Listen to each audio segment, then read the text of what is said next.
Teman-teman, kalau kita perhatikan ya, pondasi Ka'bah itu dikelilingi batu marmer berwarna putih yang disebut syazarwan. Fungsinya untuk menahan pondasi Ka'bah agar tidak rubuh atau terkikis karena dahulu daerah area Ka'bah berpasir dan terkadang berbanjir. Maka dikhawatirkan hal itu akan merobohkan Ka'bah. Oleh karenanya dibuatkanlah syazarwan ini untuk menopang pondasinya oleh orang-orang Arab dahulu. Untuk era sekarang, syazarwan ini juga berfungsi untuk menghindari adanya jamaah yang terjepit di dinding Ka'bah ketika haji. Nah, di dekat pintu Ka'bah, masih di area Syazarwan, kita akan melihat sebuah tanda berupa 8 buah batu mewah. Ini disebut dengan area Mi'jan, merupakan lokasi di mana Nabi Ibrahim dan Nabi Ismail mengadon tanah liat untuk membangun Ka'bah. Begitu pula, ini merupakan lokasi favorit Rasulullah SAW, serta tempat di mana Jibril mengajarkan salat kepada Nabi Muhammad SAW.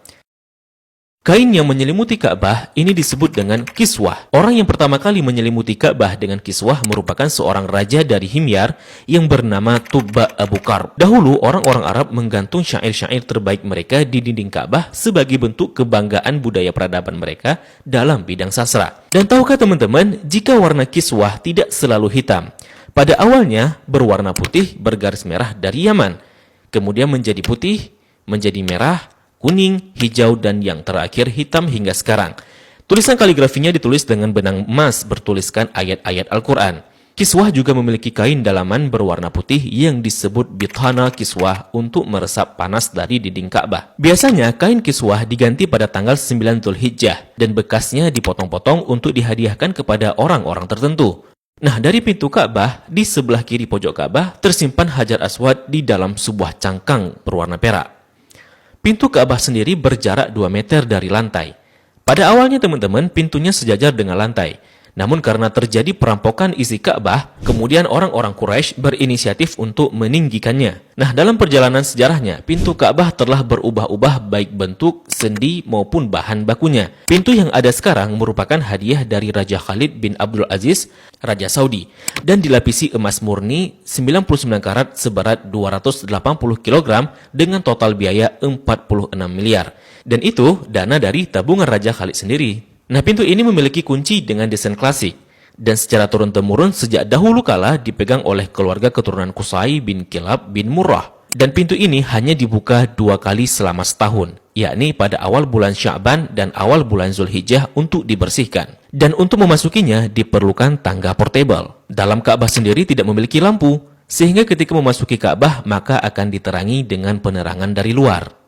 Nah, ketika kita memasuki ke dalam Ka'bah, maka kita akan melihat jika lantai dan dinding dalam Ka'bah dihiasi dengan batu marmer yang dominan putih. Marmer hijau menghiasi lantai dengan bentuk persegi yang dihiasi oleh marmer coklat di sampingnya. Kalau kita salat di dalam Ka'bah, maka garis ini bisa jadi batas safnya. Kalau diperhatikan, maka di sudut terdapat potongan marmer hijau.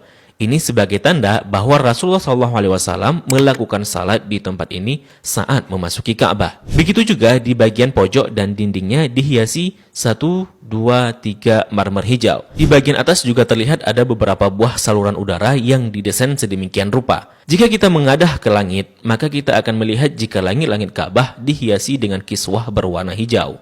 Jika diperhatikan, maka terdapat tulisan Ya Manan yang artinya Maha Pemberi. Kemudian di bawahnya sebelah kanan bertuliskan Ya Dzal Jalali yang artinya yang memiliki keagungan. Lalu di sampingnya bertuliskan Wal Ikrami yang artinya yang memiliki kemuliaan. Di bawahnya tertulis penggalan surah Al-Baqarah ayat 144 yang berbunyi Qad nara taqalluba wajhika fis sama'i falanuwalliyannaka qiblatan tardaha fawalli wajhaka syatral masjidil haram. Kemudian di tengahnya bertuliskan kalimat tauhid La ilaha illallah Muhammadur Rasulullah.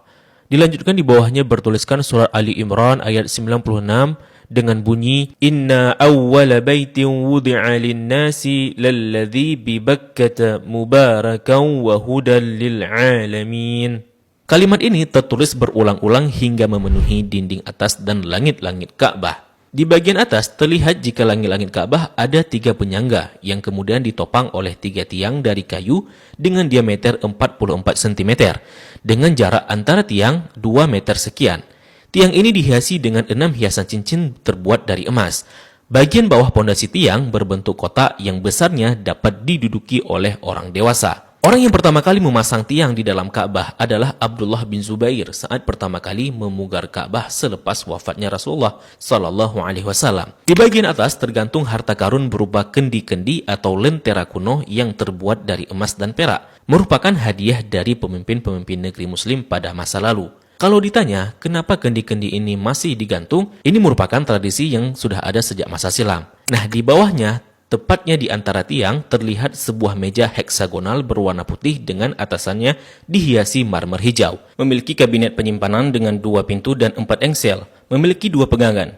Ini berfungsi untuk menyimpan bukhur dan minyak wangi seperti kasturi, ember, gaharu, dan sebagainya yang nantinya digunakan untuk mencuci dan membersihkan Ka'bah. Dan ini merupakan wadah untuk menaruh wangian. 2 sisi dinding Ka'bah terdapat 1, 2, 3, 4, 5, 6, 7, 8, 9, 10 buah plakat yang tertempel di dinding Ka'bah dengan warna yang berbeda dan terbuat dari batu alam. Salah satu yang mencolok adalah plakat yang tepat berada di depan area Rasulullah SAW.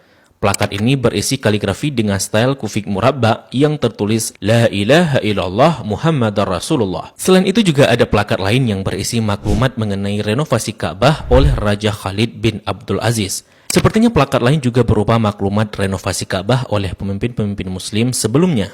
Di sampingnya terdapat sebuah pintu yang disebut pintu At-Taubah yang sepenuhnya dihiasi dengan emas murni. Di belakang pintu ini ada sebuah tangga yang mengakses ke atas Ka'bah. Dari atas dapat dilihat jika ada pengait untuk mengikat kain kiswah dari atas.